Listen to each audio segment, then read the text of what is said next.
Good morning. My name is Jenifer Schaye, and for the past 21 years, I've had the privilege of being the Louisiana Legislative Auditor's General Counsel. And part of that privilege has been to talk to many of you about government and public laws. And one of the most important public laws that the legislative auditor has an obligation to administer is the whole issue of certification of taxes and millages. And that's why we're so grateful that today we can present to you in this webinar context the Millage Workshop. Many of you have heard, and some of you haven't, Joanne Garrison, who is our tax review officer. What we hope is that in the next 2 hours, you'll get a good sense of how to do tax millages. And we also hope that you'll understand better who we are in the Legislative Auditor's Office and our desire to help you to become transparent and accountable to the people you serve. So thank you again for participating in this millage workshop. And Joanne Garrison, our tax review officer, will now lead you through the workshop and identify the processes and procedures you'll need to do your job. Have a good day. Good morning, everyone. Thank you for participating in the first series of the Legislative Auditor's Millage Workshops, the webinars. I'm sorry that we couldn't be with you in person to present the workshops, but we're looking forward to seeing how this technology works out. This is the first time that the Legislative Auditor's Office has presented live webinars. So be patient with us if we experience any type of difficulties. But if you do experience any difficulties that we may not be aware of, please email Pam Mixon at pmixon@lla.la.gov. That's PMIXON@lla.la.gov. And Pam is here with us so she can assist Lizzie Scott in getting those difficulties or conflicts taken care of. The webinars will allow you, the participants, to hear from other LLA employees and also experience the work of the Professional Development Department and the Legislative Auditor's IT Department. Jenifer Schaye, who you just heard from, is the General Counsel for the Legislative Auditor, and Patrick Virgadamo, who you'll hear from in a few minutes, is one of the senior attorneys. I'd like to thank both of them for participating in today's workshop. Anyone that has been to any one of the millage workshops knows that I am not much of a technology person. So I'd like to thank Lizzie Scott, who is the Legislative Auditor's Professional Development Manager, and Craig Wiseman, the Senior Enterprise Administrator. They both have been an integral part of the organizing and developing this webinar. You may remember Pam Mixon, a legal assistant here in the Legislative Auditor's Office that has attended, she's attended many of the workshops with me and has traveled with me throughout the state. She's here with us to help with the question and answers that we'll take later on. As we move through the presentation, please submit your questions, any questions that you may have as they come up. I believe that there's a place for you to type those questions in. We'll plan to take a 10-minute break about midway through the presentation to answer 10-minute break. And then after that break, we'll answer a few of those questions that have come in. And then again, toward the end of the presentation, we'll answer some more of your questions. So let's go ahead and get started. The PowerPoint on your screen is just a guide of the topics that we'll be discussing throughout the morning. As noted in the invitation, you will need a copy of the Setting Millage Rates book that was available on the LLA website. However, the webinars are being recorded, and one of them will be made available on the LLA website after all of the webinars are complete. You will see that some of the information in the Setting Millage Rates book is repeated. The book is designed so that the user does not have to flip pages back and forth looking for certain information. After a taxing district, you, and the taxing district you represent. Decide what type of millage adoption you're going to take in a particular year, meaning are you going to roll forward or are you not going to roll forward? All the information that you need for that particular scenario can be found in one location, one particular section of the setting millage rates book. So that may make it a little easier for you in that particular year. All right. So with that information, let's go ahead and get started on the definitions that's found in your setting millage rates book. And that is found on page 3.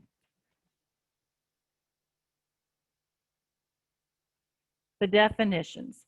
These are just terms that will be used throughout the millage process. They're terms that you will hear discussed throughout the millage process. The first one there is the actual levy. It's the millage rate levied and collected in a particular tax year. That is the rate that you are going to adopt annually in a public meeting by either resolution or ordinance. It's the rate that after the public body adopts it, it will go on the tax roll, and then it will ultimately make its way to the tax bills. The next definition is ad valorem. Ad valorem just simply means according to property values, according to value. Taxes are assessed a dollar amount according to property value. And then we're going to skip down to the adjusted maximum millage rate and the maximum authorized millage rate. You may want to highlight those two definitions in your setting millage rates book. Those are two terms that work together, and they're very important terms in the millage adoption process. Those two terms work together in the roll forward process. You may not be aware of what the roll forward is. We're going to discuss that a little bit later. But going back to the adjusted millage, the adjusted maximum millage is the adjusted maximum millage is the maximum authorized millage as adjusted by reassessment. If the actual levy and the maximum authorized levy are different, both rates are going to be adjusted. Any rate up to and including the adjusted maximum may be levied without going through the roll forward process.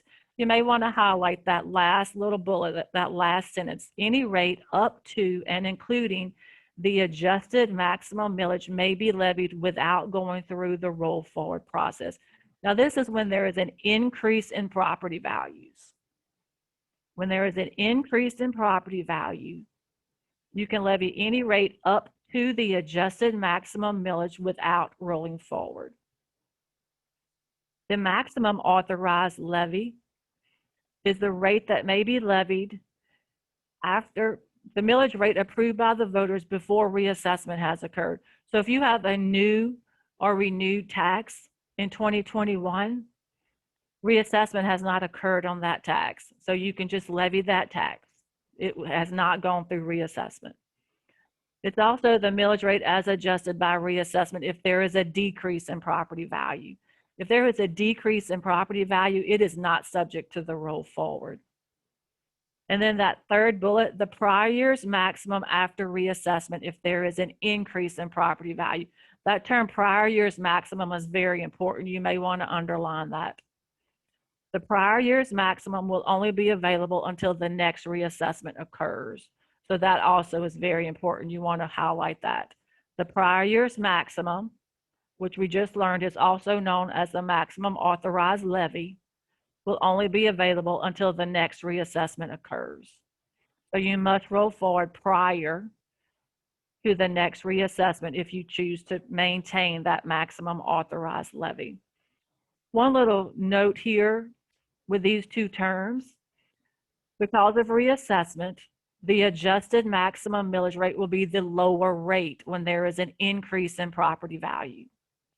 The maximum authorized millage will be the higher rate when there is an increase in property value. You might want to make that note in your setting millage rates book.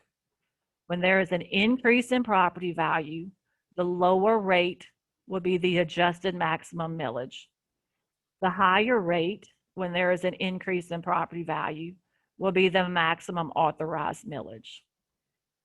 So we will talk more, we will provide more information on this later in the presentation, but these are the definitions of those two terms. And we'll also go into more detail regarding that roll forward later as well. Right. That last term on page 3, a meal, I had someone in one of the previous workshops when we were with you in person ask, they were new to the position, what exactly is a meal? A meal is 1/10 of 1 cent or $1 per 1,000 of the assessed value. On page 4 of your setting millage rate book, that first term is a procès verbal. It's a detailed written report of any proceeding or an election. So if you have a new or renewed tax that went before the voters, you are required by law to create a procès verbal. Reassessment is also known as reappraisal. Reassessment is the process mandated by the Louisiana Constitution to revalue all property subject to taxation. Reassessment adjusts the millage rates either upward or downward. The purpose of reassessment is to keep the revenue for you, the taxing districts, the same as the prior year. And then that last item there, you may want to highlight that, is bonds are not subject to reassessment. And then the last definition we're going to go over is the roll forward. We've already touched on that a little bit when we were discussing the adjusted maximum millage and the maximum authorized millage. The roll forward is increasing the millage rate after reassessment from the adjusted maximum millage to a rate not in excess of the prior year's maximum. And we've already learned that the prior year's maximum is also known as the maximum authorized millage rates. The roll forward only occurs when the taxable property value increases at reassessment. So one note you want to make is when you roll forward, you are increasing revenue. You're going to increase tax revenue. Therefore, you are also increasing taxes. The state constitution gives you the authority to do that.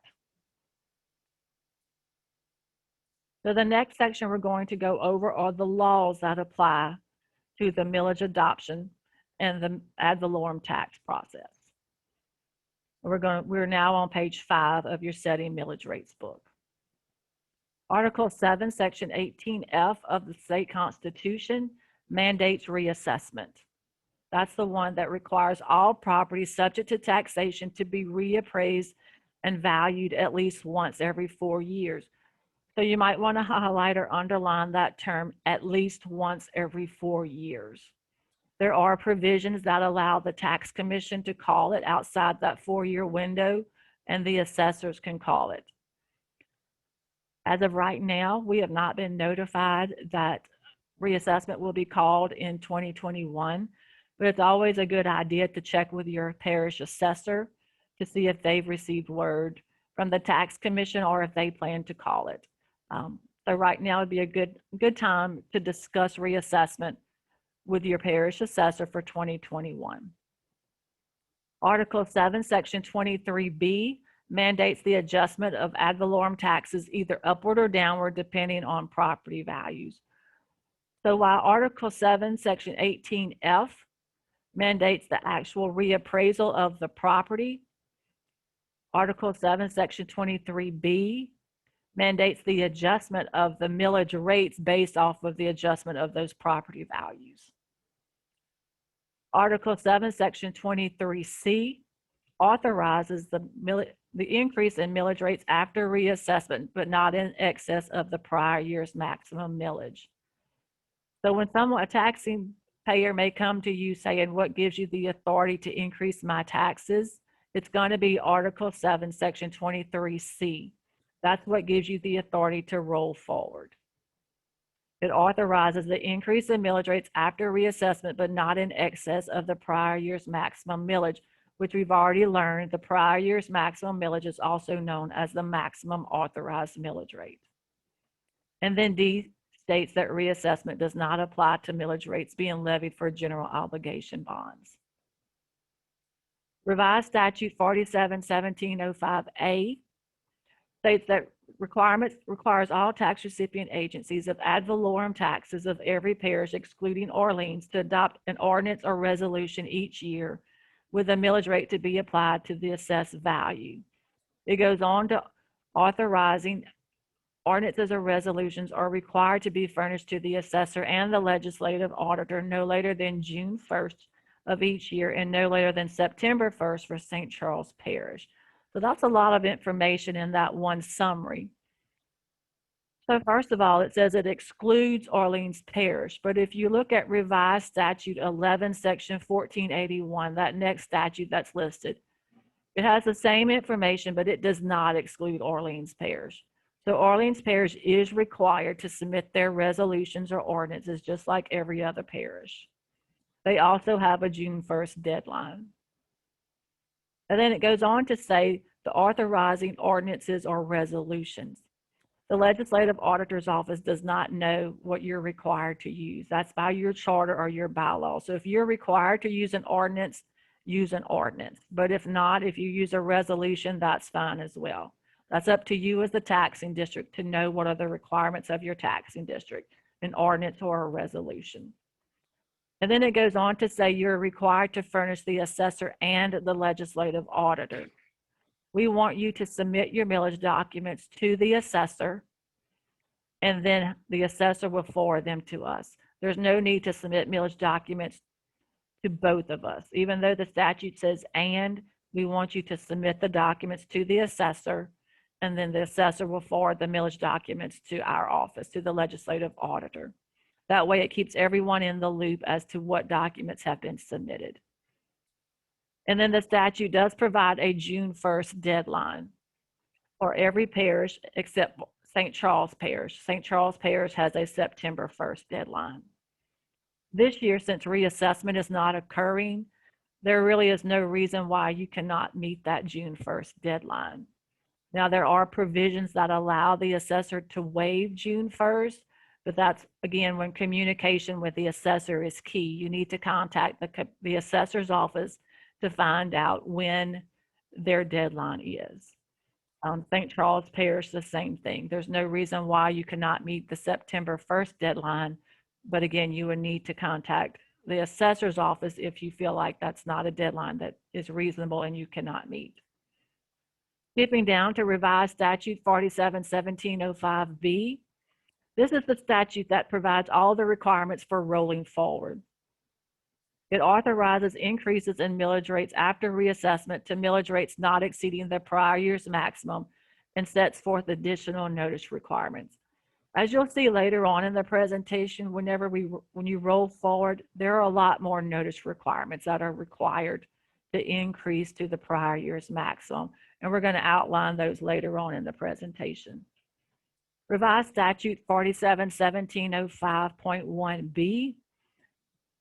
The provisions of this section apply to any parish with a population of 230,000 to 250,000, according to the most recent census. Right now, that's St. Tammany Parish. We have not gotten the results of the most current, the census that was just held. So again, it's only St. Tammany Parish as of right now. Turning to page 6 of your setting millage rates book. Revised statute 47-1705.1B. What St. Tammany Parish has to do is requires their public hearings and public meetings for any non-elected board be coordinated with their parish governing authority when they are going to increase millage rates without further voter approval. So whenever any non-elected board within St. Tammany Parish is going to roll forward, they have to coordinate their public hearings and public meetings with the parish governing authority. Revised statute 47-1993. It brings municipalities into the mix. Municipalities that prepare their own tax rolls and assessment lists. Upon approval of these rolls by the parish governing authorities, as boards of review shall prepare and submit to the Louisiana Tax Commission and the legislative auditor its millage rates. So municipalities are now required to present their resolutions just as the parish taxing authorities are. The next few laws are revised statute 4211 through 28. These are the open meeting law. Patrick Virgadamo, one of our senior attorneys, is going to come in a few minutes and discuss the open meetings law with you, so we can skip over those. Revised statute 44 through 36 applies to the open meetings law, so Patrick will discuss that with you as well. On page 7, Revised Statute 18, Section 1285. We're on page 7. Provides that notice of an election be given. If that notice of election is relative to an election which affects an ad valorem tax, which your millage rates are ad valorem taxes, the notice shall also state that a portion of the monies collected shall be remitted to certain state and statewide retirement systems. So a portion of the monies off of those ad valorem taxes goes to the state and statewide retirement systems. Revised Statute 18, Section 1293 provides that the governing authority ordering the election shall preserve a proce verbal. So that's that document we talked about in the definitions that you as a taxing authority is required to create. If the election affects ad valorem taxes, the governing authority shall include a copy of the notice of election and a proof of the publication in the proce verbal. The governing authority, you as a taxing district, shall forward a copy of the proce verbal to the Secretary of State, who shall record it. Now, a lot of taxing districts get bonding attorneys to help them with their elections, and the bonding attorney takes care of the proce verbals for them. While these proce verbals are under the authority of the Secretary of State's office, we include these in the presentation because it's our job to certify that the procedures were followed and were done correctly. And we require those recorded proce verbals to be sure that the millage rates were followed by the procedures, and that we can add them to the millage database, and that they're being levied correctly. So we include those statutes there in the presentation. The next law we include is Article 6, Section 33B of the state constitution. It pertains to general obligation bonds. It states the full faith and credit of a political subdivision is hereby pledged to the payment of general obligation bonds issued to it by it under this constitution or the statute or proceedings pursuant to which they are issued. The governing authority of the issuing political subdivision shall levy and collect or cause to be levied and collected on all taxable property in the political subdivision ad valorem taxes sufficient to pay principal and interest and redemption premiums, if any, on such bonds as they mature. We include that just to warn you, just to give you a word of caution. Be careful on what you're levying towards your general obligation bonds. You want to make sure that you're recalculating those annually. And then the last two statutes there pertain to the pension fund reports. Revised Statute 24-513-0 requires the legislative auditor, so that's this office, it requires us to annually review, calculate, and certify the amount due to each public retirement system as provided by law. It also requires the legislative auditor to submit to each sheriff or tax collector a report setting forth the amounts due from each tax recipient body to each public retirement system. So we are required to calculate the amounts due each public retirement system and do a report, create a report for each sheriff or tax collector. And those reports are known as the pension fund reports. We have created those for 2021, for 2020, and they are on our website now. If you'd like to go out there and look to see how much was pulled from your taxes and sent, and the sheriff will be pulling. Revised Statute 13, Section 5565 requires each sheriff or tax collector to deduct the amount certified by the legislative auditor pursuant to 24-513-0 and remit that amount of money to the appropriate public retirement system as provided by law. So the law sets forth the percentages, and the legislative auditor uses those percentages to create that report. All right? So those are the laws that pertain to the millage process. All right. The next section we're going to go over are the AG opinions.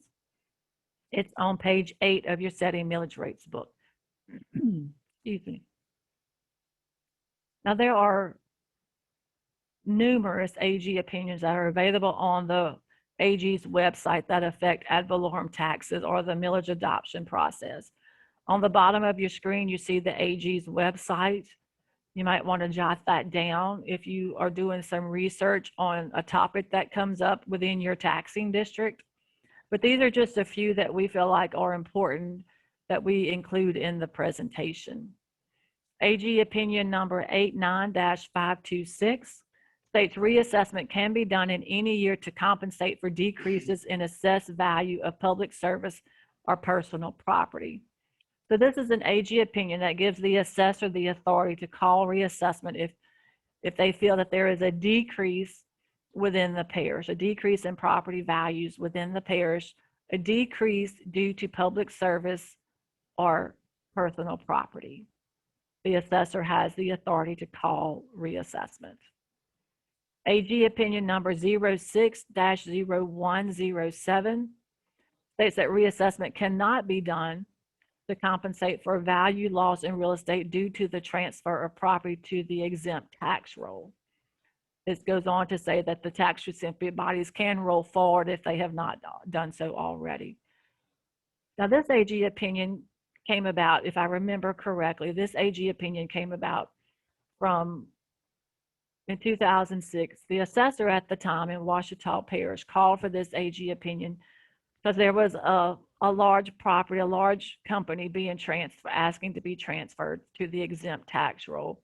And the AG opined that the loss in the property being transferred, it wasn't actually a loss in value. The value was still there, it was being transferred to a different part of the roll, so that did not qualify for reassessment. AG opinion number 93-339, it explains that the adjusted millage rate established under Article 7, Section 23 of the Louisiana Constitution became the new maximum authorized millage, and it goes on to explain when the prior year's maximum was first established. AG opinion number 00245 and 245A states that the taxing authority may roll forward in any year prior to the next reassessment. The prior year's maximum is the year prior to the last reassessment. So that states that you can roll forward in any year prior to the last reassessment. So you must roll forward if you choose to. You're not required to roll forward, but if the taxing district chooses to roll forward, it must be done prior to the next reassessment. But keep in mind that reassessment can be called in any year. AG opinion number 08-257 states a public hearing to consider an increase in ad valorem tax millage pursuant to revised statute 47-1705B that has been properly advertised by a taxing authority may be rescheduled to a later date without additional publications by complying with the provisions of revised statute 4219 for rescheduled public meetings of public bodies. Now, this statute came about in 2008 because of the hurricanes that had come through, and taxing district has already advertised for public hearings to roll forward. Hurricanes came through and interrupted the scheduled public hearings. There were no more, in some cases, the locations had been damaged by the hurricane, so they had to relocate or they had to postpone. So those taxing districts had sought AG opinions on what steps to take to reschedule those public hearings. And so the AG issued this opinion. However, now, and you might want to make a note of this beside that AG opinion, you should refer to revised statute 47-1705B because now it has become part of the law. There are provisions written in 47-1705B for subsequent hearings and subsequent meetings. So you need to follow those provisions instead of looking at AG opinion 08-257. It all became about because of the hurricanes and the natural disasters, but you need to refer to, and again, you might want to make that note right there by that opinion. You should refer to revised statute 47-1705B for any subsequent hearings or subsequent meetings that you may have. And then the last AG opinion that we're going to have is AG opinion number 10-003. The provisions contained in revised statute 47-1705B through D also apply to Orleans Parish. At that point, there was some question whether Orleans Parish had to follow the same guidelines as the rest of the state when they were rolling forward. And the AG did some research and opined that yes, they do have to follow the same provisions as the rest of the state. So Orleans Parish does have to submit resolutions and ordinance and do all the extra publications when they are rolling forward as everyone else. So at this time, we're going to go switch to the open meetings law. Patrick Virgadamo will present information about the open meetings law. Patrick is one of the legislative auditor senior attorneys. He's been with the office for since 2008. He's very knowledgeable about the open meetings law, so we're going to let him present all of this information. So Patrick. Thank you, Joanne. The open meetings law is really important because any actions that public bodies take, they have to do in the open and follow the open meetings law. And millages is one of the important things that has to occur in an open meetings. As we go through these laws that are applicable, you can follow along in the millage rate book, pages 9 through 14. It's important we start with Article 12, Section 3 of the Louisiana Constitution. That provision specifically says no person shall be denied the right to observe the deliberations of public bodies and examine public documents except in cases established by law. What that does is creates a foundation for both the open meetings law and the public records law, which collectively are often called the sunshine laws. That term kind of comes around because of former U.S. Supreme Court Justice Louis Brandeis, who once quoted, "Sunshine is said to be the best of disinfectants." The idea that if government business is done in the open where the public can see and observe, there tends to be less corruption. Things get done more transparent and less corrupt. So the first law that we will look at, and one thing I will say from the get-go, besides what you have in your millage rate book, we also have the legal section that the auditor's office has created FAQs on various issues. And one of those is the open meetings law, which you can find on our website. And we have a link to it, the link for it in the back of the book. But revised statute 4212 is kind of the first important statute in the open meetings law. And it makes it clear that the open meetings law shall be construed liberally in favor of allowing public observation. So anytime you see an exception that says, well, you don't have to do it in the public, those are going to be strictly construed so that if there's a question of whether or not it has to be open, the courts are going to say it has to be open if all things are on balance. So when you're looking at exceptions, and then we'll talk about a few, you want to make sure you completely meet the exception. It's not we partially meet the exception. Unless you completely meet the exception, you should be operating under the usual transparent open meeting. Now, 4213 gives us some definitions, kind of how Joanna talked about some of the important definitions for millages. 4213 gives us some important definitions for the open meetings law. One of those important ones from the get-go, and you'll see a lot of the HE opinions deal with this, is what is a public body? Who is subject to the open meetings law? The most common ones are your municipal governing authorities, your parish governing authorities, so like your board of aldermen, city or town councils, your police juries, your parish councils.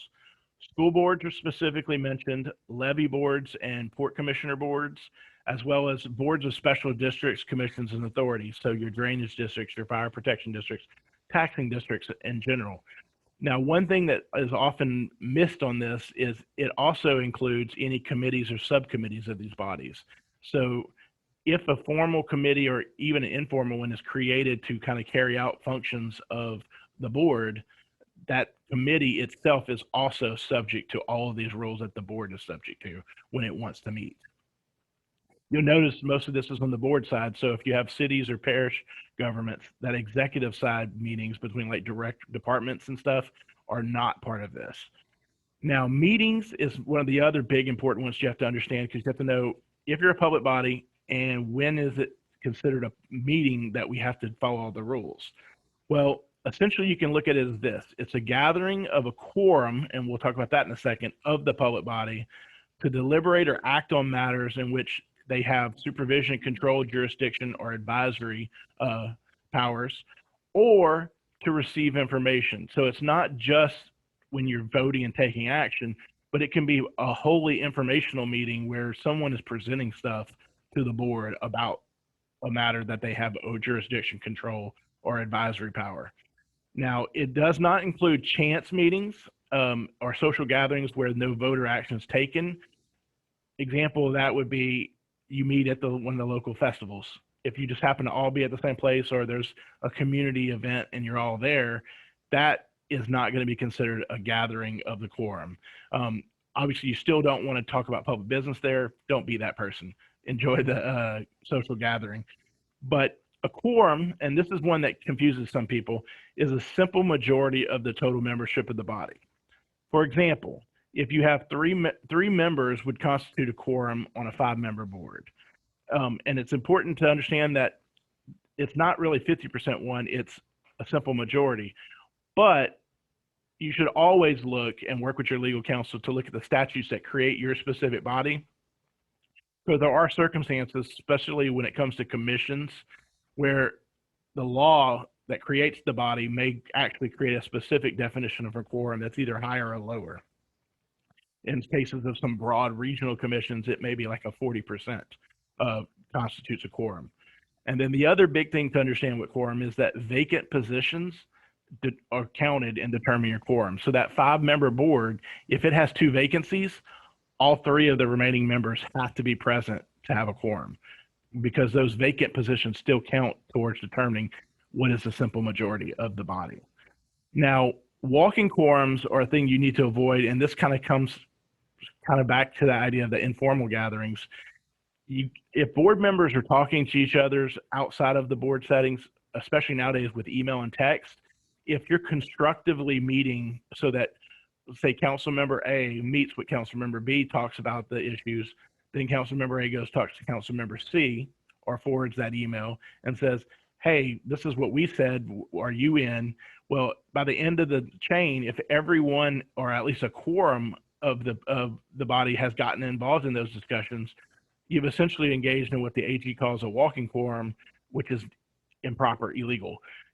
The idea is the public body should be able to observe those deliberations. They shouldn't be occurring constructively outside of the meeting. Now, that said, we get this question sometimes, well, does that mean we can't email and say, hey, remember this meeting is going to start at this time, or here's the agenda for this meeting? No, you can have those kind of informational conversations. It just should not be stuff that would normally be things you would deliberate in the meeting, like the merits of what's going to be considered, or if it should be brought up at all. With that, we go to 4214. 4214 has some important information. It has 3 really big areas of information. First is the edict that basically in accordance with the constitutional provision that public meetings have to be open to the public unless the law specifically gives ability to close it, such as executive sessions under 4216, 4217, and 4218. We're not going to really go over those because setting millage things won't fall under any of those exceptions. If you'll turn your page to page 10, voting is where we get into an important discussion of what 4214 requires.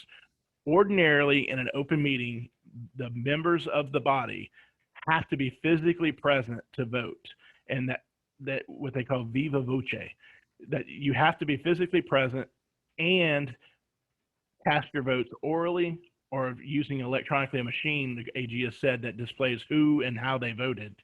Now, we'll talk a little bit later that there is a limited exception now that's come about in 4217.1 because of the pandemic and kind of the use of technology. But the idea is, if you have a meeting that's following the normal rules, if a member is not physically present, they can observe and listen over a phone or say FaceTime, but they cannot be counted as being present for the quorum purposes or for voting. They're not able to do that remotely. Now, proxies are not permitted unless the law specifically allows. An example could be a public official, where it says a public official or their designee. And so it gives that public official the ability to send someone else to represent them at a meeting. You cannot use secret balloting, straw polling, or any other means to circumvent a public vote.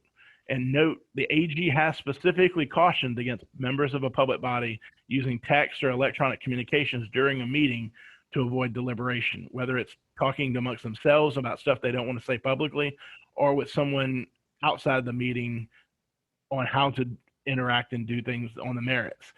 That AG opinion, if anyone's interested, is 14-0140, where basically he says, unless you're going to put something up there where your texts are getting broadcasted to everybody in the meeting, don't do it. Now, the last big part of this is public participation and comments. Ordinarily, public bodies must afford opportunity for public commenting before taking action on an agenda item. And the question we get often is, well, can we just have a general public commenting period at the end of a meeting? You can have that if it's not for the purposes of people commenting on stuff you're doing in the meeting. It doesn't really do any good to have people commenting on stuff you've already voted on. And so for most public bodies, you can have at the beginning of your agenda, before you actually get into your business, a period for people to discuss or make comments about specific agenda items. You can do that, or you can allow it before each item. However, school boards are a little different. In 4215, they have to provide specifically a separate comment period before taking action on each individual agenda item. So they can't they can't count on having just a general comment period before they get down to their business. They actually have to allow that commenting for each item. So 4217.1 is kind of our next one. That is the big one, and that's the big kind of sea change exception that's come about because of COVID and the pandemic. Ordinarily, as we said before, meetings have to be a quorum of people present, and to participate and vote in the meeting, the members have to be actually physically present. What 4217.1 does is says, because of situations, we're allowing a exception to the open meeting law.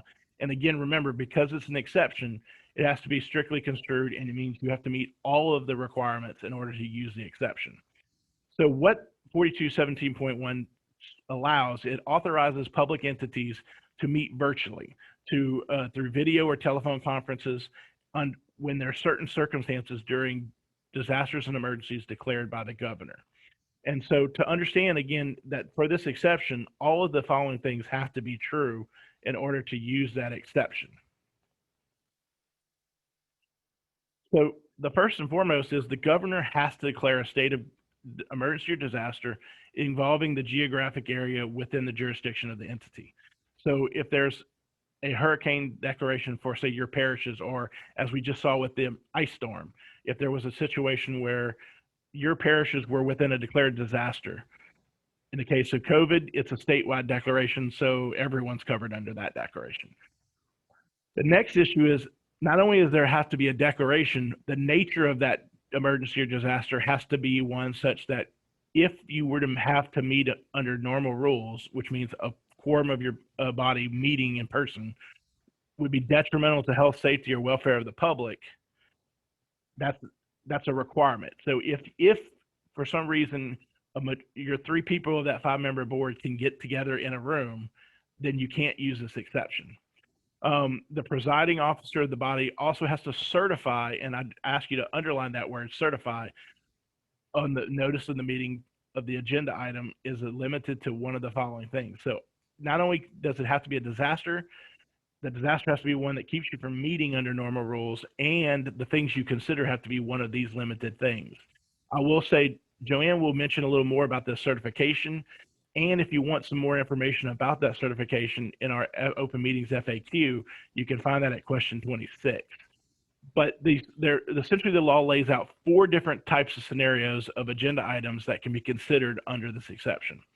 First is matters that are directly related to the public body's response to the disaster or emergency that are critical to health, safety, or welfare. So taking up ordinances about closing things, mask laws, things of that sort. Obviously, that's the things you might need to meet up to do because they can't be delayed. You also have, if it's delayed, will cause a stoppage of vital public services or severe economic dislocation or hardship. That may be, you may need a budget amendment to authorize your mayor to spend money on PPE, something of some of those sorts. So that's things that you have to specifically get done and you can't delay it. The third one is matters that are critical to continuation of the public body that can't be postponed until you can have a normal meeting.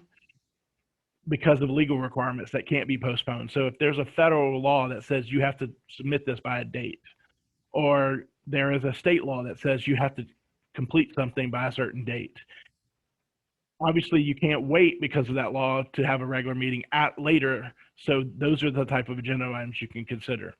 And then finally, the last agenda item that it was added because there was a question of having some flexibility. If there are other matters that are critical or time sensitive, the presiding officer determines those can't be delayed, those can be included with one caveat. Once you get into the meeting, 2/3 of the members attending have to vote to agree to take up those additional items. So they're on the agenda. They've been certified as being needed, but it still requires 2/3 of the members to vote. This, you'll note, this is different than the normal rules where if you need to add an agenda item, those require unanimous votes of people present.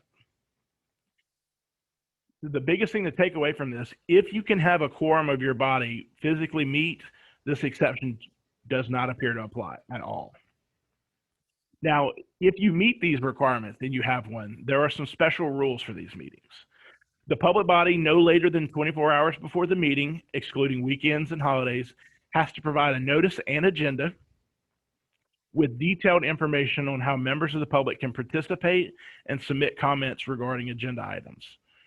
These shall be posted on your website, provided to the media for whoever has requested, and widely distributed to every known news media outlet that broadcasts or publish within the geographic area of your jurisdiction of your body.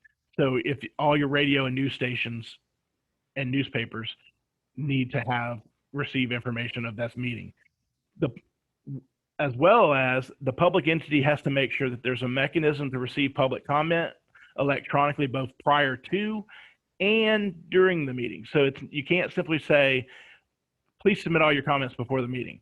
You have to have some means. So like with Zoom, you have Q&As, you have things where you can allow people to submit comments or questions during the meeting. And then also the body entity has to make sure they properly identify and acknowledge all of those public comments during the meeting. So you may need to make sure that your presiding officer can read any prior submitted ones and maintain those comments in the records of your meeting. So they're not necessarily in your minutes, although they would be if you read them out, but you need to keep them in your records just like you would anything else. The presiding officer has some specific requirements as well. The presiding officer has to ensure that each person participating is properly identified, so that you see for our case today, we have our names in the bottom corner. So in a lot of cases, public entities have required, like the courts have said, if you're going to participate in a Zoom call, a meeting or a webinar, you have to put your name so that it's displayed during the meeting. And then ensure that all parts of the meeting, excluding matters that are in executive session, are clear and audible to all participants. So you want to make sure you have your IT people kind of doing some practice runs ahead of time to make sure the people that are actually using it can be heard. You don't have a council member who's having at their house someone cutting the grass outside, so you can't hear a word they're saying. The biggest thing with takeaway from this is there are some now abilities to, because of the pandemic, if you can't meet as a quorum, there is some procedures in place for that. And Joanne has some additional information she'll go over specifically on how the certification language would be used practically if it's part of how you adopt your millage. Now, 4219, this is our normal notice requirements for normal meetings. The notice and agenda by this law are required to be posted so that the public can see them. The biggest thing is to understand there are two different types of notices that are required under this law. If you're a public entity, say like a school board where you have regular meetings that are either set up by your own rules or by your laws that say you have to meet the third Thursday of every month. At the beginning of the calendar year in January, you should be publishing a list of all of those pre-scheduled meetings, when those will fall, which might address any holidays where you're rescheduling because of that or just not meeting. You would post that notice out at the beginning of the year. That notice would usually get posted at your location, usually in the classified ads, as well as on your website. The separate notice that's required is for the actual individual meetings themselves. Even though you put out a list of here's when our regular scheduled meetings are, when it comes time to actually have the meeting, there's a specific notice for that required by the law.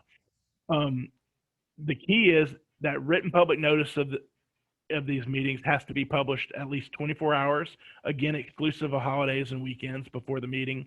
And that notice has to be published at the principal office of the public body, or if they don't have one, at the building at which the meeting is to be held. Practically, many entities will post it at both places. So if, even though our offices are at location A, if we generally have our meetings at location B, we will post at both locations. If you have a website, you're also required to publish it there. Now, the other option instead of physical posting is that you can post by publication in the journal. If you publish in the journal, you still are required if you have a website to publish it, but most people would tend to just post the flyer because it's easier. You don't have to pre-plan it, and it gives you a little window to do your agenda. Now, you have to email or mail a copy of this notice to the news media if they've requested one. And usually what we've recommended as the best practice to people if they do this, just create a mail list. So if you know your local news stations and papers have asked to be notified of this, put them all on an email list. And when you go to post this notice, you send that email out to all those entities. Now, the notice itself has to include the date, time, and location of the meeting, and the agenda itself, which has to be part of that notice. The agenda has to include descriptive language that should be sufficient for the public to understand what's going on, what's being discussed and voted on. And Joanne's going to discuss a little more detail, some best practices for agendas as far as the millage process and roll forward process. Each item should be listed separately. You shouldn't just have new business. You should have those items, and Joanne will talk about that too, of what she's looking for when she's certifying, that you're identifying so people know what those items are. It's also important that the presiding officer use those as guideposts to let people know, including the members, where we're at in the meeting. And then you can't make any changes to that agenda within the 24 hours exclusive of weekends and holidays before the meeting. So if you post it at the last minute, right, the last 20 within that 20, right before that 24-hour period starts, you can't make any adjustments on the agenda itself. That's not to say that once you get in the meeting, you can't add or decide not to take up things. The AG has made it clear you can simply table stuff according to your normal rules and not take up something. But if you want to add something, the law says once you meet, and it needs to be in your minutes showing that you're voting to do this, everyone present on the board has voted to take up something that wasn't on the agenda. Now, 4219.1, this was kind of put in as some additional notices when we get into ad valorem tax elections. It requires an additional notice whenever a political subdivision intends to propose a new ad valorem property tax or a sales and use tax, or wants to increase or renew an existing ad valorem or sales and use tax. And it requires the calling of an election to submit those. So to take up the idea that, hey, we want to submit this to the voters, that meeting to do that requires additional notice. So if you turn your page, you'll note that this notice is in addition to the 24-hour notice required by 4219. So you need both the regular notice and this notice. The notice of the date, time, and location has to be published in your official journal 20 to 60, no less than 20, but no more than 60 days prior to the actual meeting. Additional, each voting member of any governing authority that's required to approve related measures has to be given additional notice, again, within that 20 to 60 days. So, for example, if you have a parish council who by its charter or its rules requires a taxing district, a special district under it to submit all of its things for approval for taxes, then they need to be notified of that meeting. And any state senator or representative in whose district or portion of the political subdivision is located. You also need to make sure the notice of this meeting is announced at a regular meeting. So when you get close to that 60-day period, you need to not only publish it in the paper, and send out those notices, but announce it at your meeting that would fall in that time period. Important to note, if the meeting is canceled or postponed, additional notice of the new rescheduled meeting has to be posted in the official journal at least 10 days prior to the rescheduled meeting. And note that's if the meeting is canceled or postponed.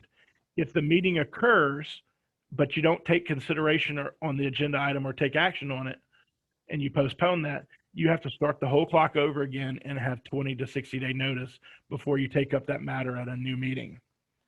Now, 4220, we get into our discussion of minutes.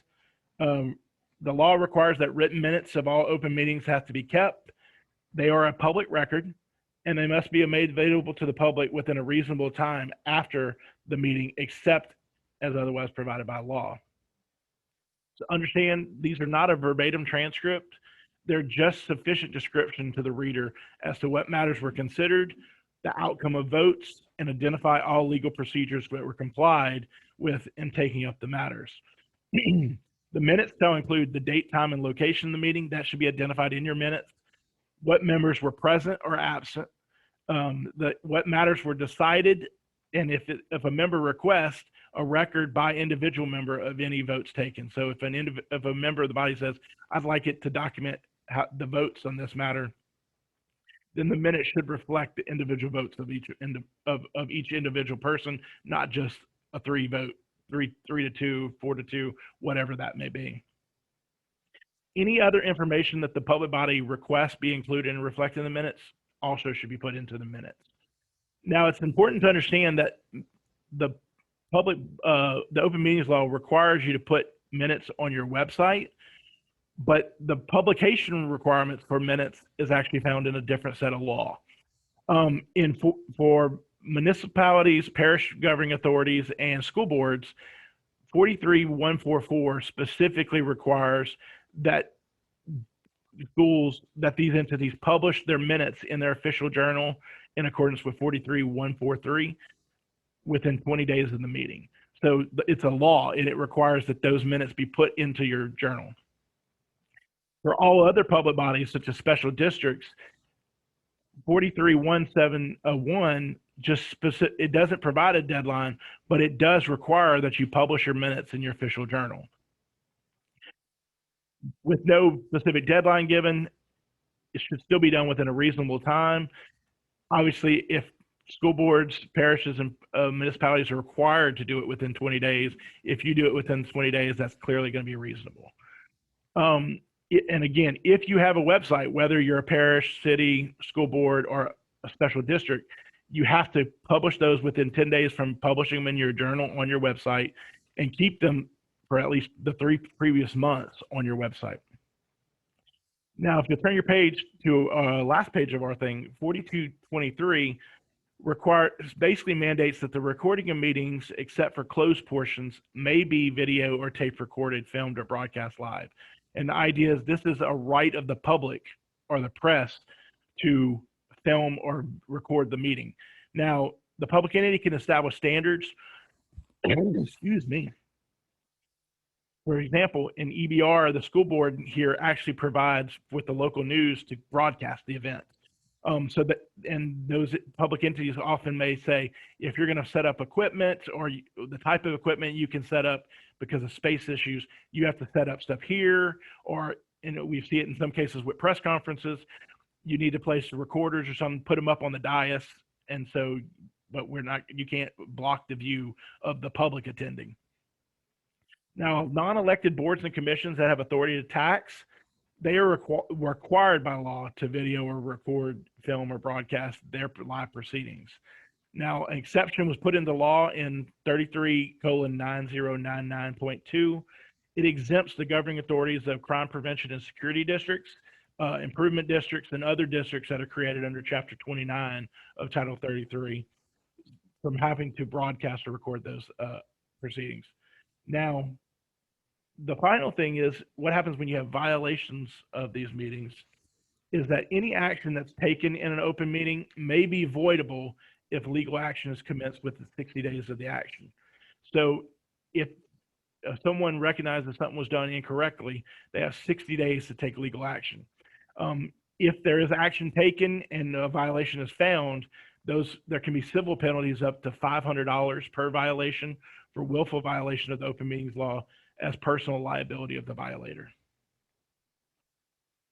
All right, thank you, Patrick. Right now, we're going to take a little 10-minute break, and we ask that you do maintain the 10 minutes. And then once we come back from the 10-minute break, we're going to answer. We have 1 or 2 questions in, and we'll answer those, and then we'll get started on the not rolling forward section. All right, thank you. And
Are you ready?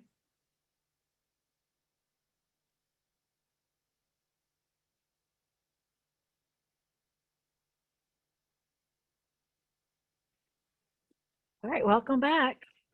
This time we're going to take our questions. We have 2 questions that have come in. The first question is, Revised Statute 18, Section 1293. Does this have to be complete and filed prior to levying the tax? A taxing body in our parish is attempting to add taxes to the October 3rd ballot. If approved, will they be able to levy for 2021? Well, that's a good question. So this is a tax that will be on the ballot in October 3rd, which is later in the year, later than the June 1st deadline, and later than September 1 for St. Charles Parish. And if the taxes are approved by the voters, they want the taxes to be on the 2021 tax roll. So that's a conversation you'll need to have with the assessor, or if you're in Orleans Parish, you need to have the conversation with the city treasurer. That is kind of late in the year, but it has happened that the assessor or the city treasurer has held the tax roll for those taxes. But yes, a procès verbal would be required before we would be able to certify those taxes for 2021, just simply because we would have to know that the tax was approved by the voters and everything was certified by the tax commission. By the Secretary of State's office. So yes, we would have to, nothing can be done here in our office until after the tax is approved by the voters. However, again, you would need to have a conversation with the assessor to see if the tax roll could be done later in the year. So that answers that question. So the second question pertains to the open meetings law. So at this time, I'm going to let Patrick take over. He is still here to answer the questions pertaining to the open meetings law. So our question was, when a member of a public body meets, when they're meeting under electronic means, under that exception under 4217.1, and there's matters that have to be considered requiring the 2/3 vote, those things that aren't the first 3 type of things in the law, but are things that the presiding officer believes are critical and are time sensitive. So the question is, do they read all of the items for approval at one time, or do they just approve the agenda as published? That's going to be a decision of the body, whether they want to vote on each of those 2 items individually or just collectively to approve to be able to take them up. That can be done at the beginning of the meeting to just go ahead and approve that those will be taken up in that meeting, or can be approved when it comes time for those to come up to take a vote to say, we approve to take this up. Just remember, in either case, you need to allow the public to comment if they have reasons to argue that you shouldn't take it up. Because it requires action to take these up, there needs to be some public comment allowed before you vote to take them up, because there may be legitimate reasons why the public argues that this doesn't need to be taken up now. It can be taken up in a regular meeting under regular rules when everybody could be there. So I hope that answers your question. At the end of the day, it's going to be up to the entity how they want to structure the vote on it. Either way is fine. You can either read them and approve them at the time you're taking them up, or just approve them at the beginning to say, we're approving that these items will be taken up in this meeting. All right, that's it. All right, thank you, Patrick.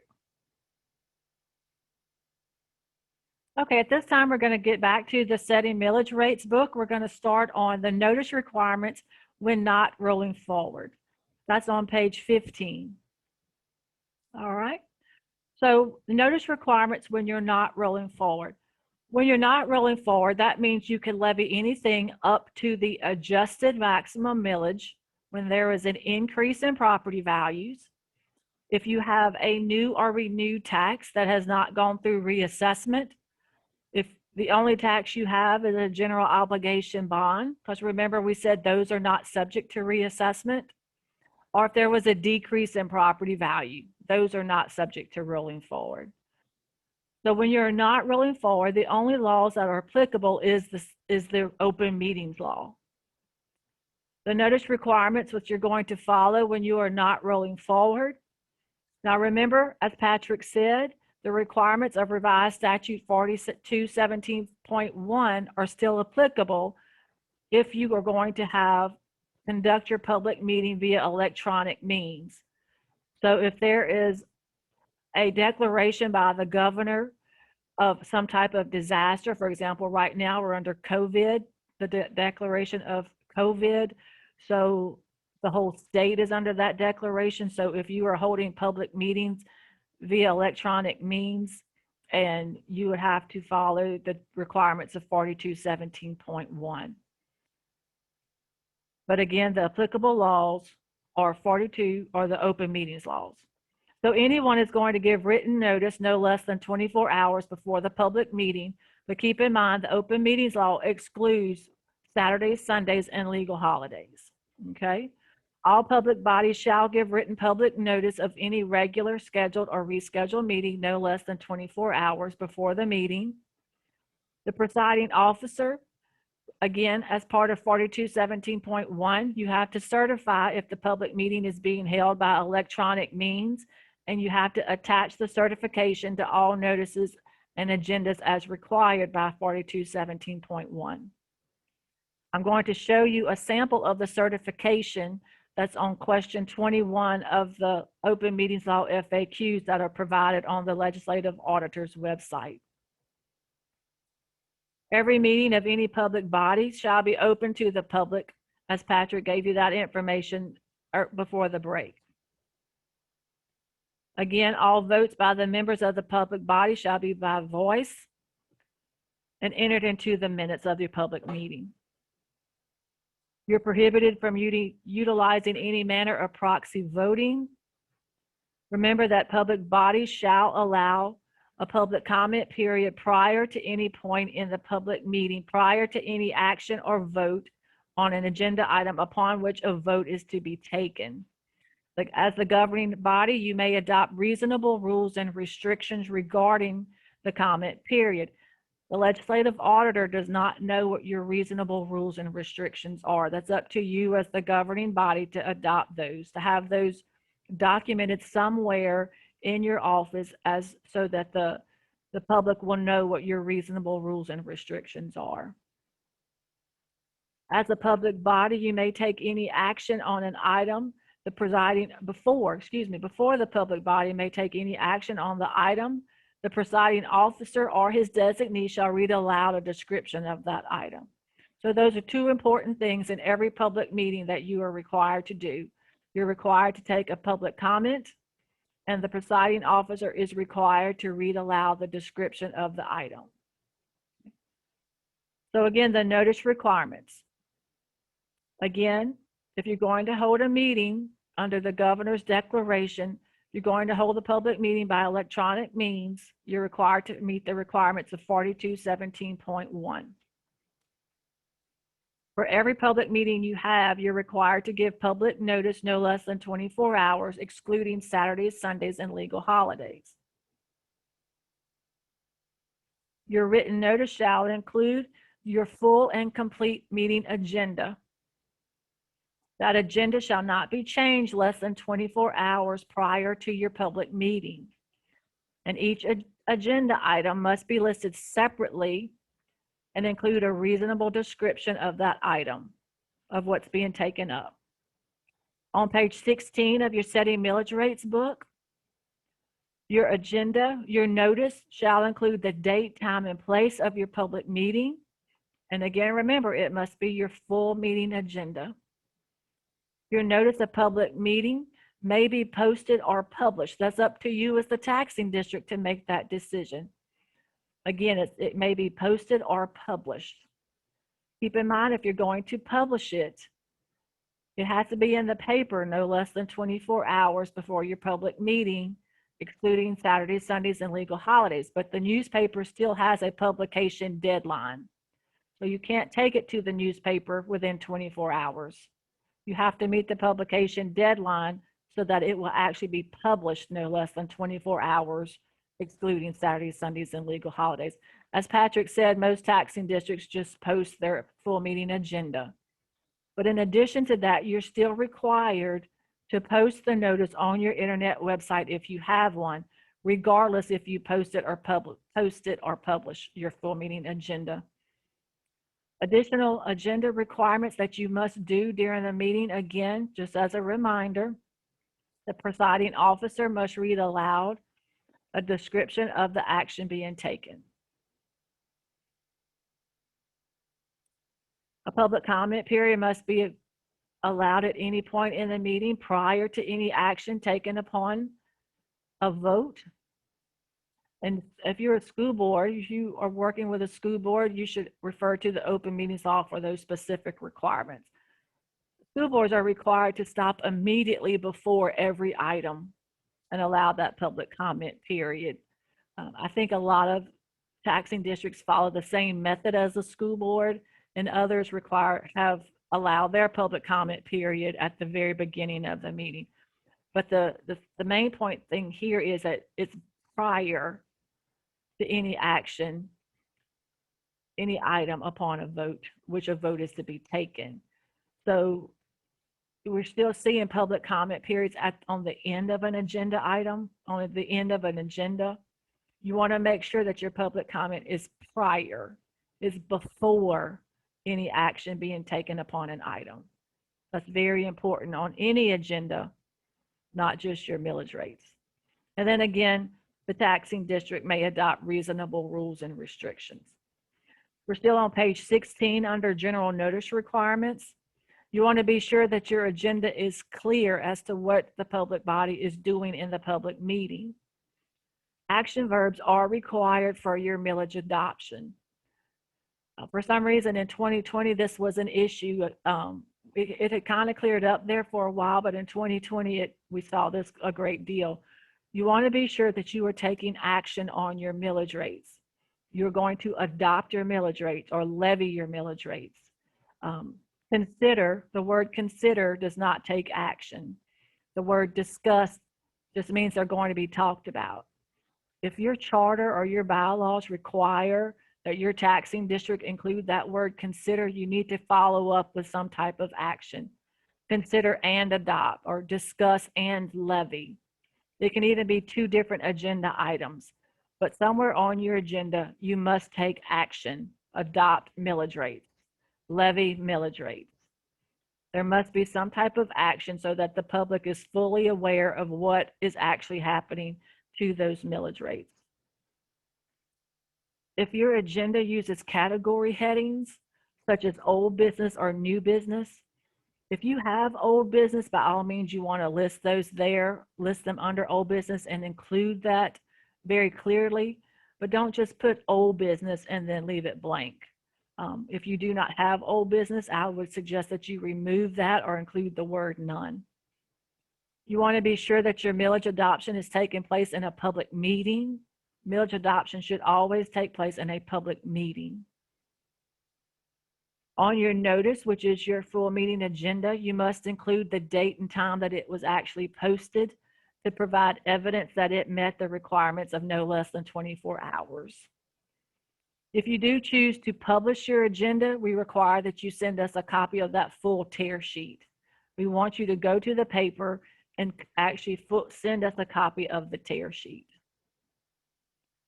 And then toward the bottom of that page 16, you'll see that the notice of public meeting does not have to be signed. However, you should include the name of a contact person so that anyone reading that agenda would have someone to contact if they need other information.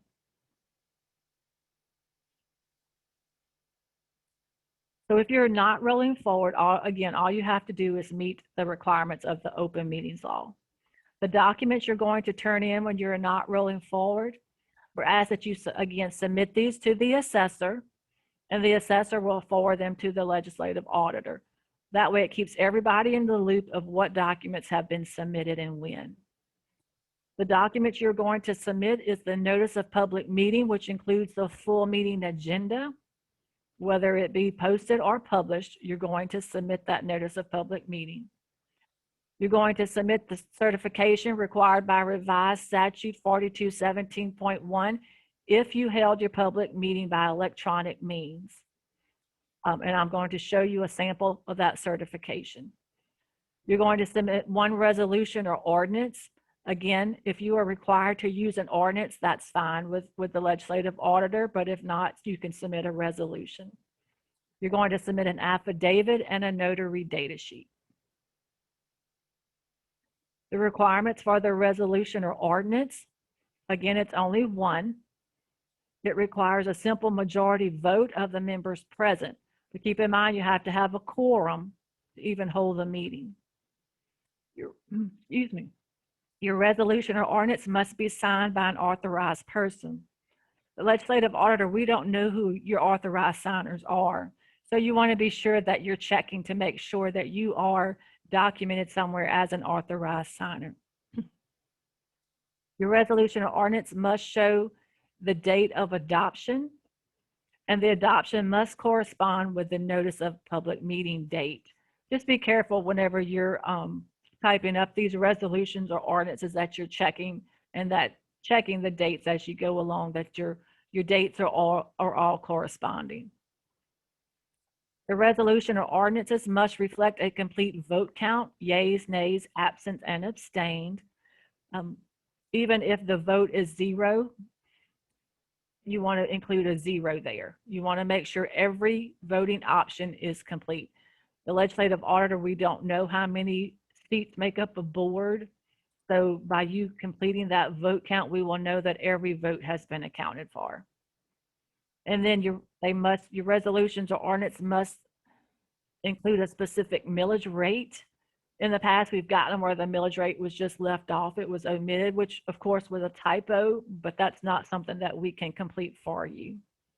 And then all millage rates may be levied on one resolution or ordinance if it's the same vote count. Now, of course, if it's different vote counts, you would have to complete different resolutions or ordinances. But if it's the same vote count, you can complete them on one resolution or ordinance. The requirements for the affidavit: it's a sworn statement required by the legislative auditor to be assured that the public meeting was held properly.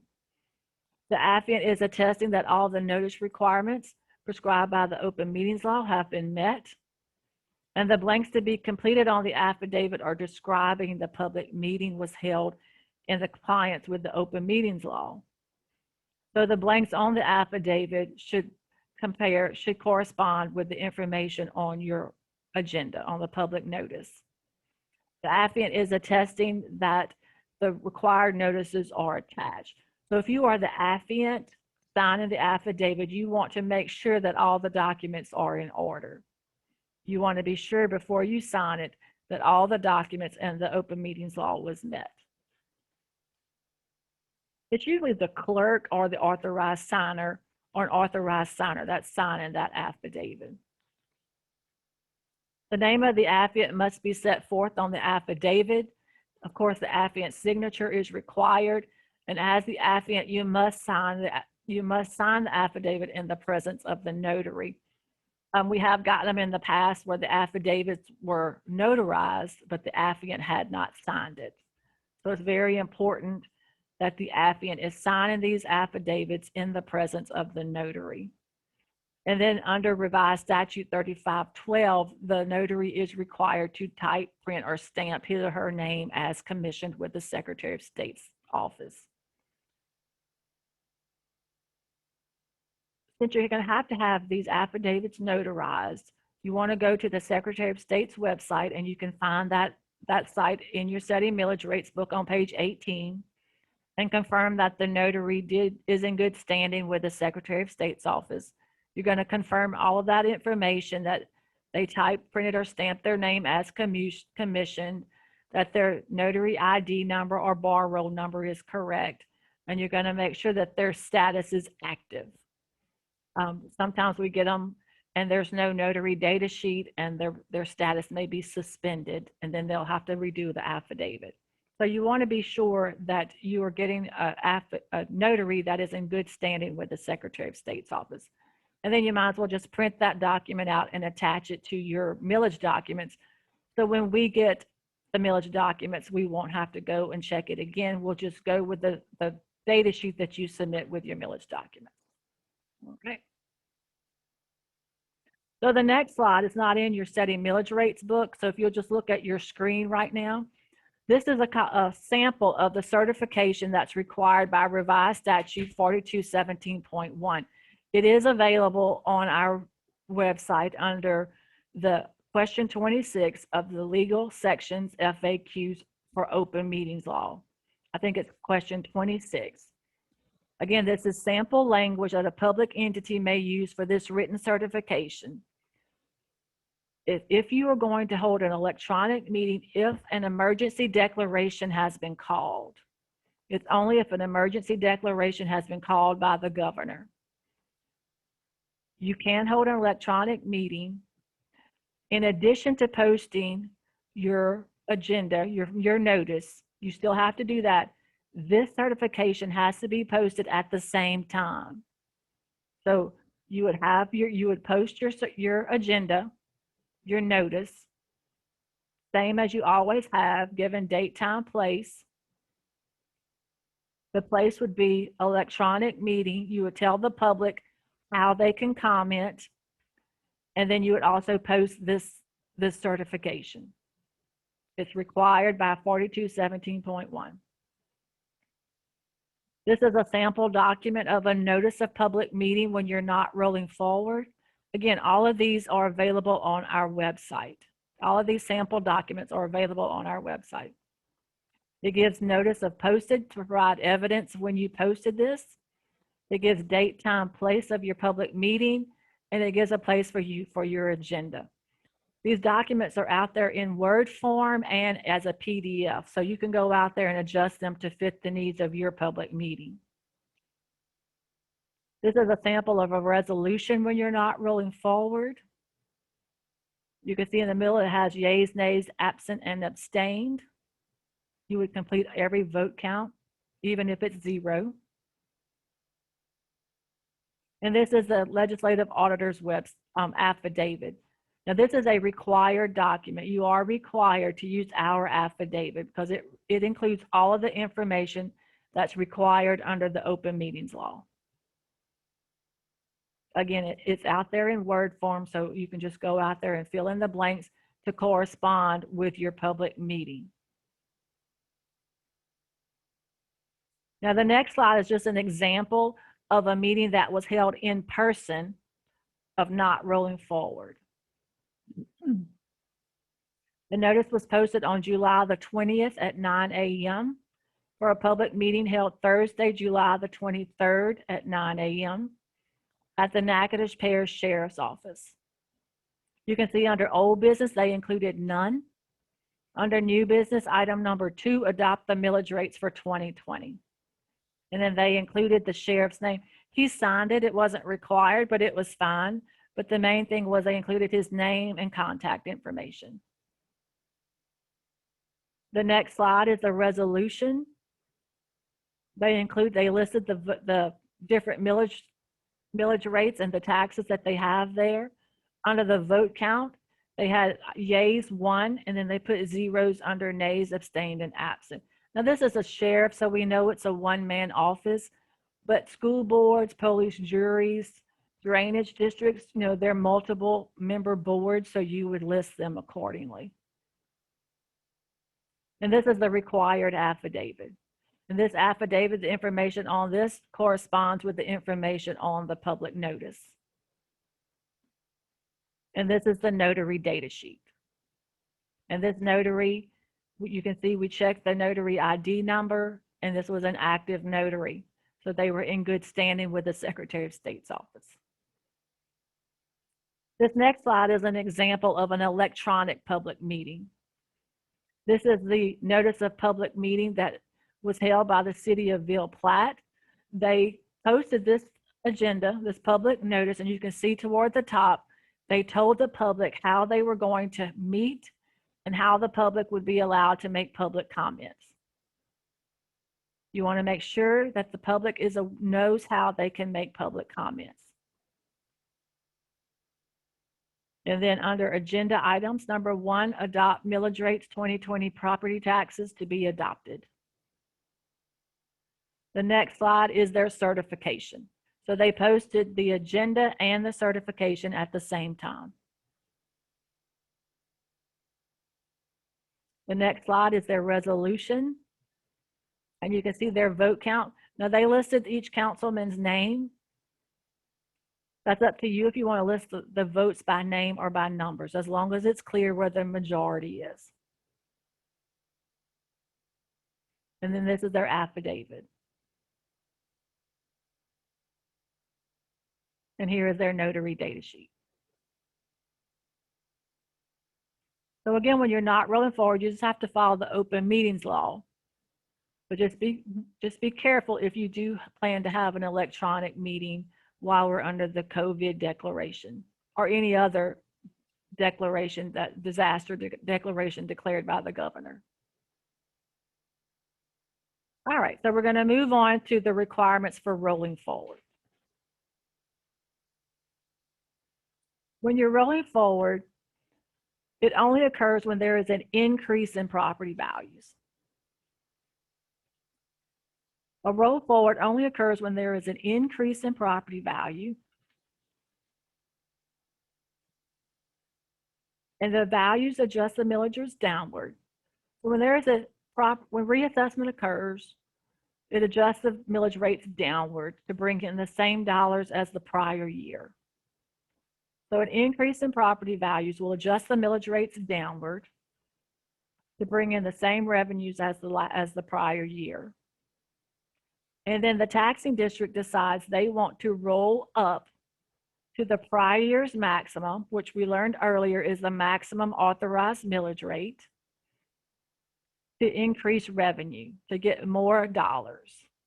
So that's the roll forward. Anything over the adjusted millage rate is the roll forward, okay? Because you are rolling forward to increase revenue. Okay? A public hearing is required for rolling forward, and a public meeting is required. Okay? So you want to note here that revised statute 4217.1 is required if you're going to hold your public hearing and public meeting via electronic means while we're under a governor's declared disaster order, and that your public hearing and public meeting locations must be consistent. Meaning you cannot, if you hold in a public hearing and public meeting, you should not advertise your public hearing and public meeting is being held in a physical location and then switch to an electronic method. Okay, so you just need to be careful if you decide to hold an electronic public hearing or public meeting, excuse me, you need to decide that early because your advertisements need to be consistent. Okay, so be careful if you decide to do that. When you're rolling forward, you have to meet the requirements of Article 7, Section 23C, and revised statute 471705B. And you also have to meet the requirements of the open meetings law. Article 7, Section 23C of the Constitution requires 2 separate publications, no less than 30 days before the public hearing. So keep in mind, now we're talking about a public hearing. Publication shall include the date, time, place, and subject matter of your public hearing. Publication shall be published on 2 separate dates in the official journal and in another newspaper with a larger circulation within the taxing authority if there is one. So let me make this little point.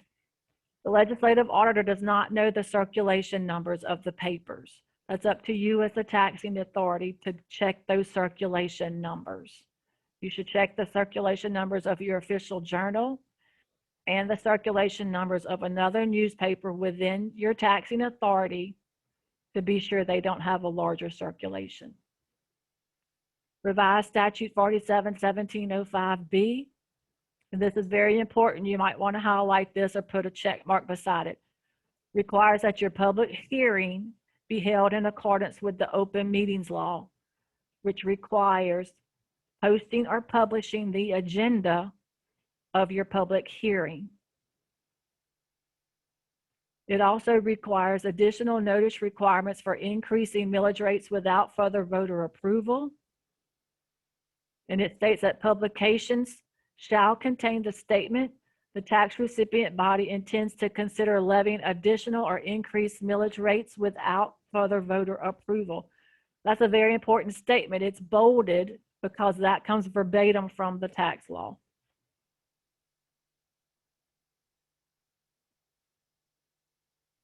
(471705B) goes on to say your publications, just like the constitutional articles, shall be published on 2 separate days in the official journal and in another newspaper with a larger circulation if there is one. It also requires that the second publication in the official journal and in the newspaper with a larger circulation must have no less than 30 days from the date of the second publication to the hearing date. So there must be no less than 30 days from your last publication to your hearing date. It could be more than 30 days. And it's probably a good idea to have more than 30 days. So to give yourself time to go out there and check your 2x4 ads, to check your publications. It just cannot be any less than 30 days. 28 days is not 30 days. So you want to give yourself plenty enough time to go out there and check the ads.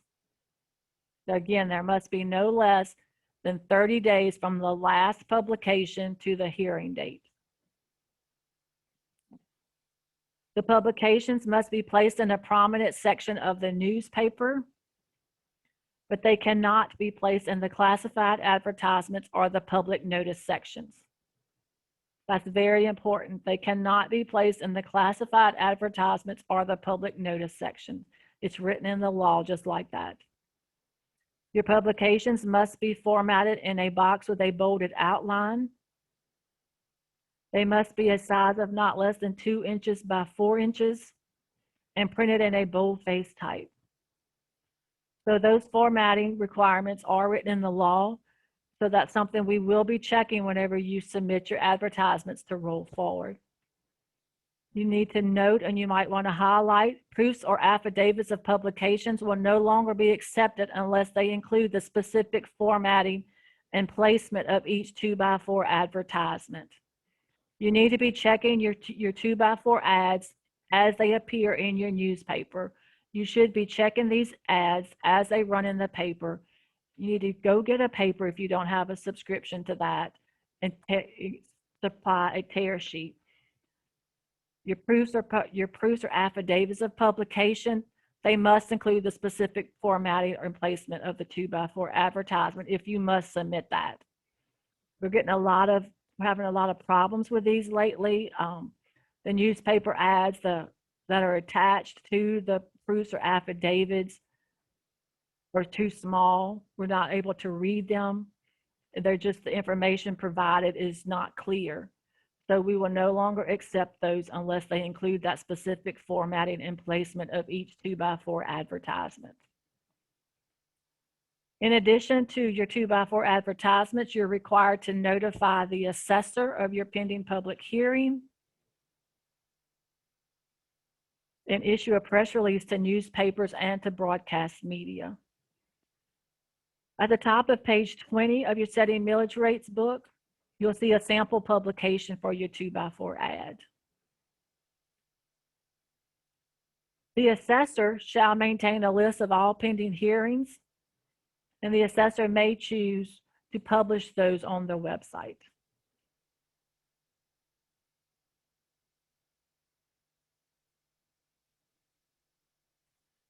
In addition to that, you're required to post a notice of public hearing and recite the current budget on the taxing district's website if there is one. So if you have a website, you are required to put a recitation of your budget on your website. The law really doesn't provide a definition of what a recitation is. That's up to you to put that. Some people put a link to their current budget. Some people put a line item out there. That's up to you to put that out there. In addition to the wording for your 2x4 ad, later in the law, it was added that your 2x4 ad shall include an estimate of the amount of tax revenues to be collected in the next tax year from the increased millage as compared to the amount of tax revenue for the current year, and the amount of increase in taxes attributable to the millage increase. So you're going to have two dollar amounts in your 2x4 ads now. You're going to have one that shows the overall amount to be collected in that year of the roll forward. And the second one will show the amount, the difference, the amount attributable to the roll forward. So that's the information that will go in your 2x4 ad.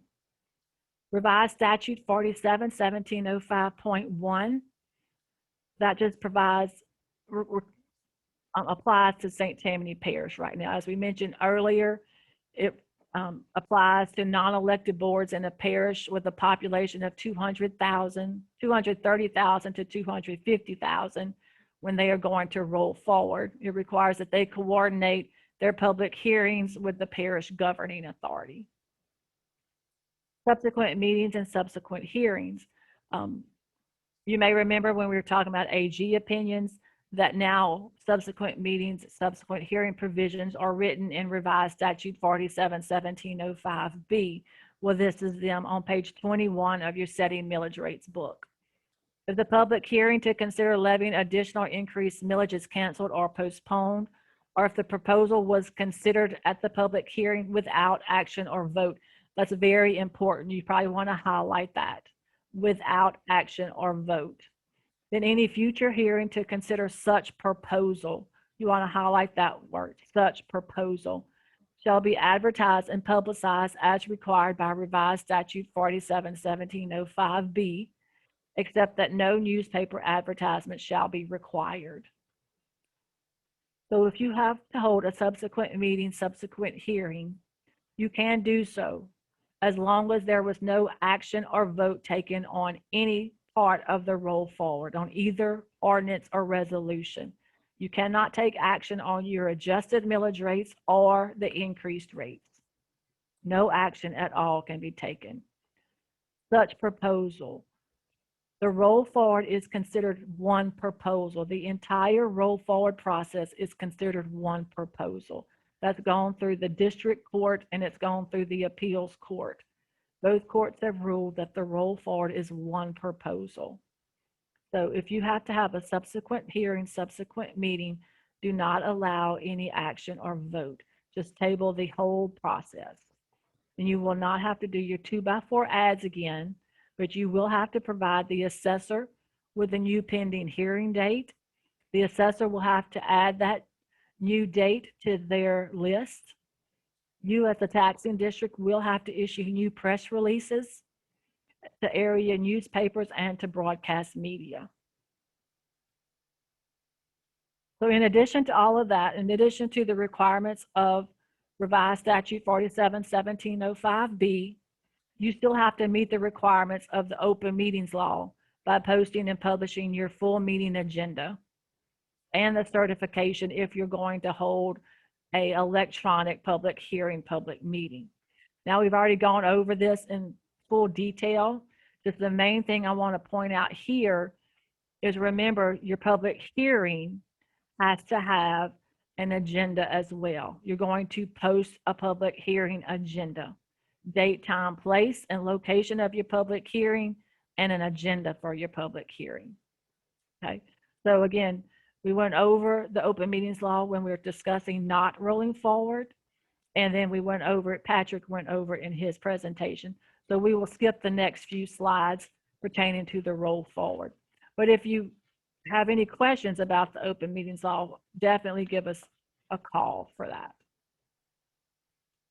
or an email. So the documents you're going to submit whenever you are rolling forward.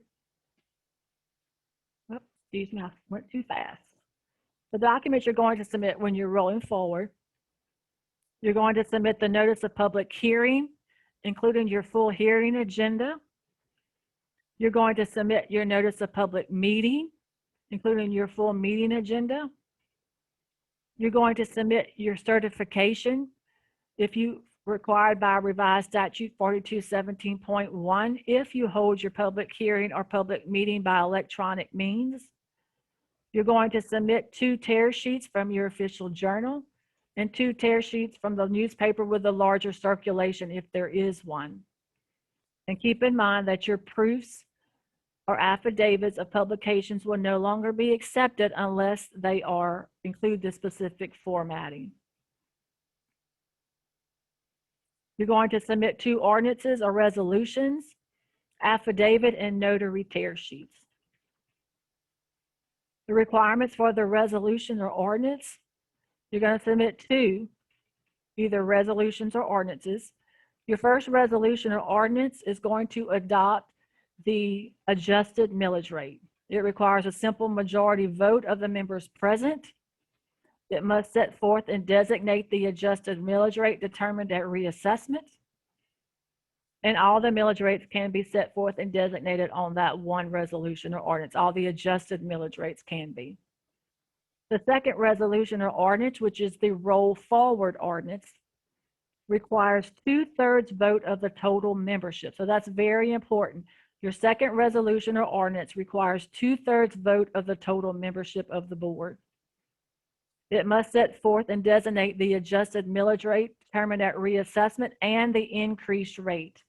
So it's going to have 2 rates. It's going to have the adjusted rate as also shown on the first resolution or ordinance, and it's going to have the increased rate, your rolled forward rate.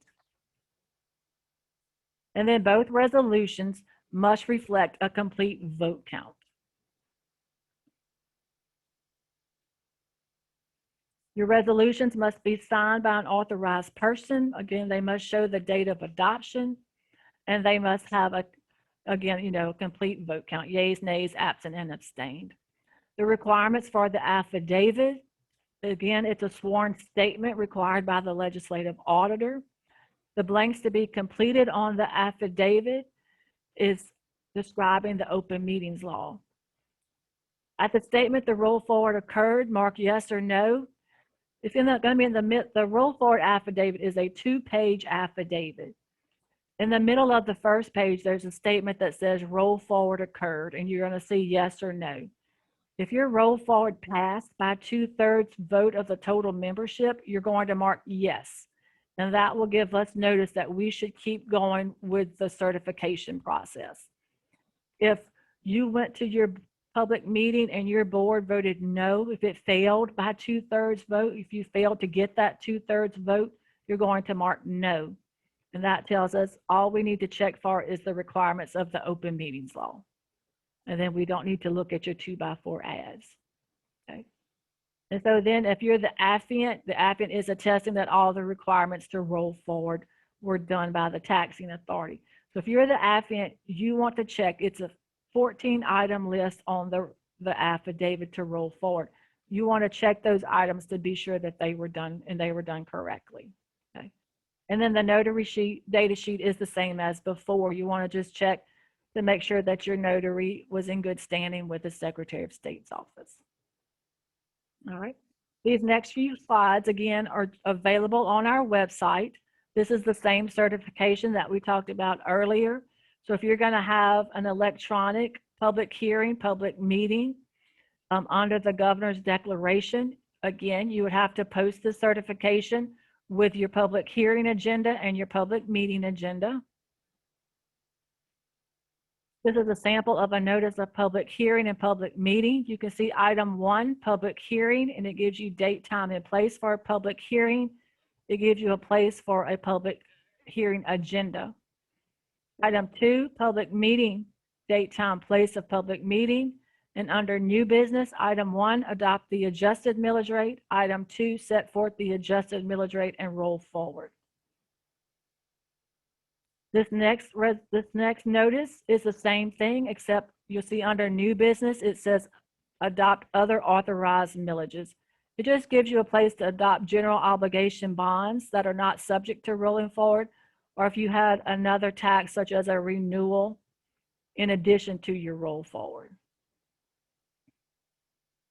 This is resolution number 1 to adopt the adjusted millage rates. You can see up in the top paragraph, it gives you a clue as to what would go on resolution number 1, the adjusted millage rates.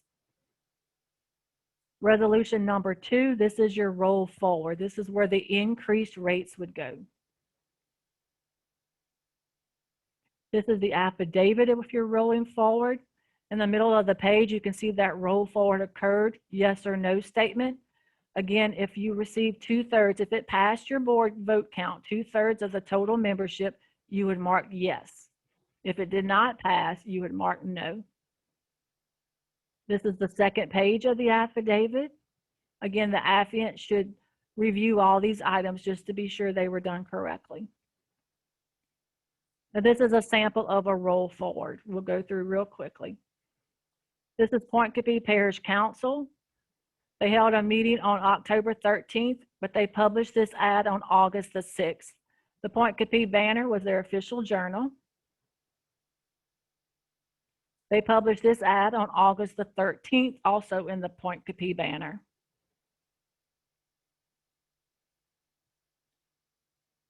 The Advocate, which is located here in Baton Rouge, but it's a larger circulation for the Point Coupee Council, Parish Council. And they published that one, and they published this one on August the 9th, also in the Advocate. So they ran their 2x4 ads in their official journal and in a paper with a larger circulation. They held their meeting in person, so they did not have to have that certification. This is the Point Coupee Parish Council where they posted their agenda on October the 8th. They held their public hearing on October 13th. They included an agenda for their public hearing. And then they went into their public meeting agenda right after. 5:30 was their public hearing. Their public meeting was 5:40 or immediately after. This is the second page of their agenda. And they actually had 3 items: adopt the adjusted millage rate, set forth the adjusted millage rate and roll forward. And then the item 15, adopt other authorized millage rates. This is resolution number 1, where they adopted the adjusted millage rates. This is their second page of that resolution. And this is resolution number 2. This is their voted to increase the millage rates. So you can see that they have adjusted millage rates and 2020 levied millage rates. In the adjusted rate column where there is no rate, those taxes were renewed, so they were not subject to the roll forward. There is their vote count where it passed the 2/3 requirement. And here is their affidavit. Jerry Martin is the council clerk. She's one of their authorized signers.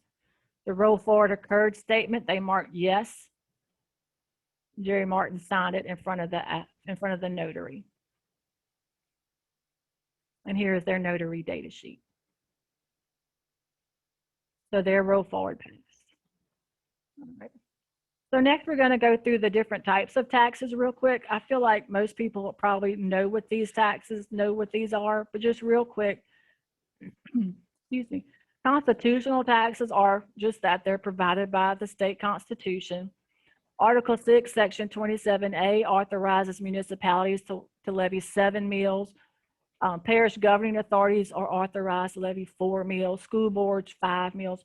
But one thing you want to take note on here, they're subject to reassessment just like voter approved taxes. So they may not be at those original authorizations anymore. 7 mills, depending on what happened at reassessment, may now be 4 mills or, maybe 8 mills. So they're subject to reassessment as well.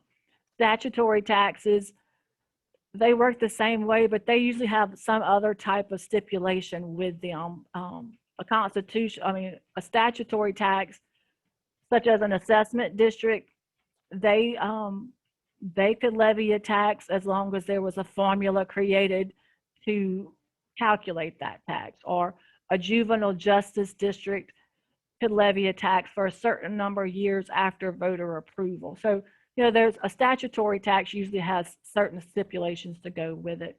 And then a voter approved tax, you know what that is, of course, but there's usually, a term, a specific rate, unless it's a general obligation bond. General obligation bonds don't have that. And then just real quick, I was just going to let you know that the maximum millage reports are on our website now. So you can go out to your parish and check your tax to see if the information is correct. I will tell you that these are just for informational purposes only. They are not an audited report. But if you find something that's incorrect, please notify me and let me know. All of the procès verbals that we have received so far are out there on the website. They have been entered. So if your information is not correct, please let me know, if we need to update something. So let me know. But you should not use this report necessarily as what millage rate to levy. This is just letting you know what information we have, and you should check that for, toward your information, what you have on file. And then this last page, and this is on page 29 in your setting millage rates book, is access to information. It just tells you what's available, some things that's available on our website. There's a lot of information out there, and I do urge you to go check out our website. It tells you how to get to the assessors and millages page and the information that's out there. Our legal assistance page, this is just a few of the topics that's available out there. There's much more out there available on our website. And then this is the information on how to contact me. It's on page 29. So that's the end of the setting millage rates book. So right now we will answer a few more of the questions that have come in, and then we'll wrap things up. So let's see what's come in. All right, let's see. All right. Let's see. I will say, if we don't answer your question specifically, please don't hesitate to reach out to me by email or phone. Patrick is here with me, so he can help me answer some of these questions. But even though you don't have his contact information in your book, you can still contact me with this information, and I can get you in touch with Patrick if you have a specific question from him after we log off today. Okay, so we'll start with the questions that have come in. When you are doing a meeting, do you have to have whereby they can join the meeting, or just for them to submit their questions before the meeting? All right, Patrick, that's 4217.1. So I don't have the question in front of me. So my understanding is the question is whether you have to allow them before or during the meeting to submit questions. Where do you have to have whereby they can join the meeting, like ask their question in the meeting, or just for them to submit their question before the meeting? That is left up to the entity. That's part of the thing you have to put in that special notice, is giving people a description of how they'll be able to participate. Some entities will allow, like if they're doing it through Zoom, they can bring them in and or unmute them and allow them to ask the question or give their public comment. Some do it simply through comments, like and kind of tag into one of the questions we had is they do their meetings through Facebook Live. How would they handle questions? With that, you could use either Facebook's messaging part and have someone observing, like we have here with the Q&As, to observe them and then read them out. Or you can have some other method, whether it's text or emails. However, and as long as those comments are allowed to be read and introduced into it, I know the legislature, which is a little different, they have ability for people to submit comments, and those get read in by the presiding officer of the meeting. You really have to look at what works for you and what you have accessible. But like for the Facebook Live meetings, it could be someone monitoring the comments on the Facebook page for the entity and reading those in and answering them and addressing them as they come up. Okay. The next question is also revised statute 4717.1. Can you hold a hybrid meeting where some members attend in person and due to health issues related to the declared emergency, others attend via Zoom? The way 17.1, kind of going back to what we talked about earlier, if a quorum of the board can meet, then you're able to meet under the normal rules, and you can't allow someone to remote in, and because they would not be physically present under the normal rules. But if less than a quorum is present in one location, you could have a couple in one location, a couple in another, and then people at their individual homes and do it remotely. The threshold issue becomes whether you're able to meet under normal rules, which is have a quorum of the body present in one location physically. Okay, thank you. All right, before the sample 2x4 publication, did you say we have to notify the assessor of our rolling forward public hearing? Yes, I did say that. You are required to notify the assessor of your public hearing to roll forward. And the assessor is required to maintain a list of those public hearings. So the answer to that question is yes, you are required to notify the assessor of your public hearing when rolling forward. All right, so the next question. Our official journal was located in Lafayette. Now they are located in New Jersey. It has been a nightmare dealing with them. I get that a lot. I'm hearing that a lot. They do not send the tear sheets, but rather a proof scanned copy of any publications that I submit. I understand that I will need to clip my tear sheet out of the newspaper, but if for some reasons I miss the publication, will the scanned copy be accepted by you? We will scan the copy if it includes the formatting, the specific formatting. We understand that a lot of newspapers now are moving to these out-of-state newspapers, but we too are having to deal with the proofs or affidavits of publications not being clear, and the little small attachments not being clear enough for us to make sure they meet the requirements of the law. So we will accept a publication, a proof of publication, as long as it includes the specific formatting and placement of your ad. It's difficult, I realize, but it's come to the point that we can no longer accept those as we have been. So, all right. And it may come down to a case-by-case basis, but that may be something, we may have to talk about on an individual basis, but as it stands right now, we're going to require that proof of publication if you cannot, and that's if you cannot get the tear sheet, require those specific instructions. Okay. So the next question, if a successful roll forward was completed last year, the district only needs to follow the not rolling forward requirements for this year. That's correct. That's correct. If your roll forward was successful last year and you levied the maximum millage rate for 2021, unless reassessment is called that I'm not aware of, you only need to follow the not rolling forward requirements. That's correct. All right. Patrick, I think revised statute 4217.1 is next. We Facebook Live our meetings. How do we handle questions? And as we said, with that, it depends on how you want to handle, as the entity wants to handle it. You could have someone monitor the questions on Facebook and then in the meeting read those and announce them, or you can provide another method for people during the meeting to submit questions or present information. That is going to be up to the entity on how they want to handle that. Okay. They just need to make sure that the people have an ability to do it and that you properly describe how they can do it. Okay. I'm going to read these next three questions because I think they all go together, Patrick. Okay. They all pertain to 4217.1.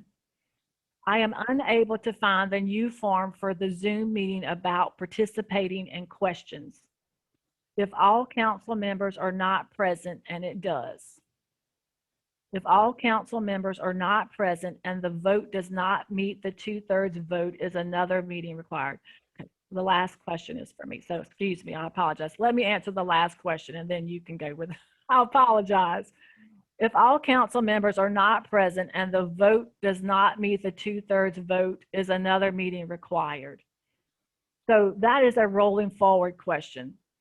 If all council, if the vote is not 2/3 vote, your roll forward is not going to pass.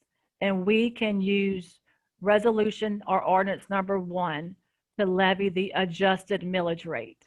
And you would just get the lower rate. Now, if they wanted to start the roll forward process over and there was still time within the tax year, they could do that. But for that one particular meeting, if the vote count is not 2/3, your roll forward would not be certified.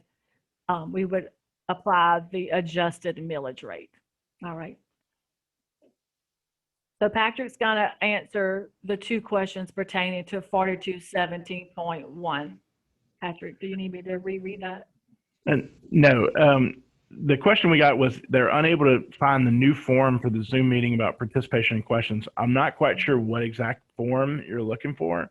What I would suggest is if you have a specific question, reach out to us outside of this.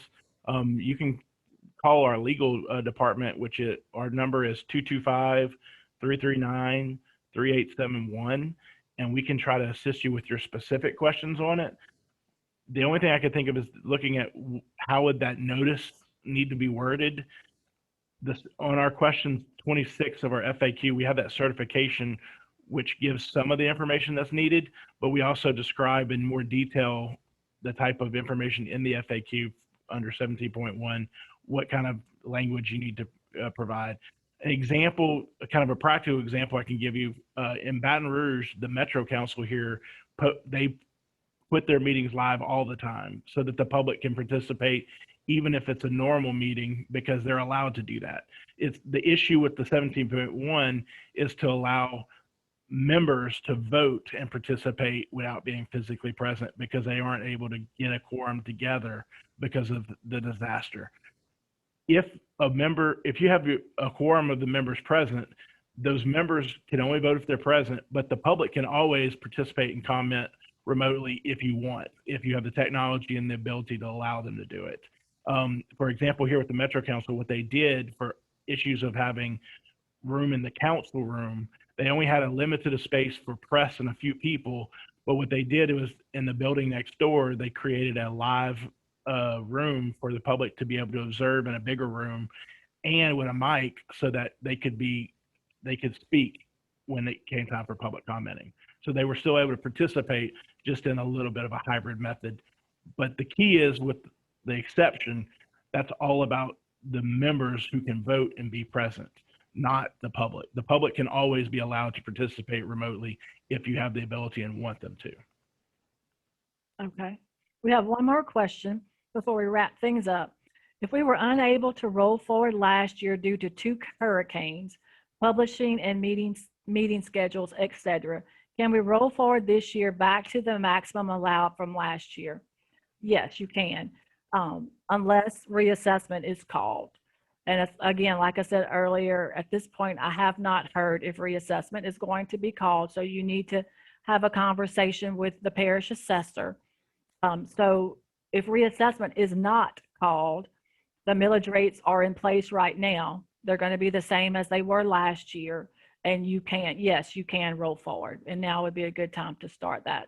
So my suggestion would be have a conversation with the parish assessor and start that process now. If unless reassessment, if they give you other information, you can give me a call and we'll discuss it. But as far as I know, yes, you can start the roll forward process now.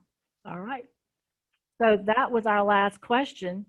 And I want to thank you all for participating in the workshop. This concludes the online version of the 2021 Millage webinar. We hope you found it useful. Neither the Millage Workshop nor the Setting Millage Rates book is meant to be all-inclusive of each taxing district's responsibility to annually adopt the millage rates or the ad valorem taxes. Please use the contact information found on the Access to Information page if you need any other information related to the process. You can contact me with that information on your screen and in your book. If you need to get in touch with anyone in the legal division, you can still use that information and I'll be happy to forward your emails or put you in touch with the legal division. Again, thank you for participating. Please reach out if you need any other information.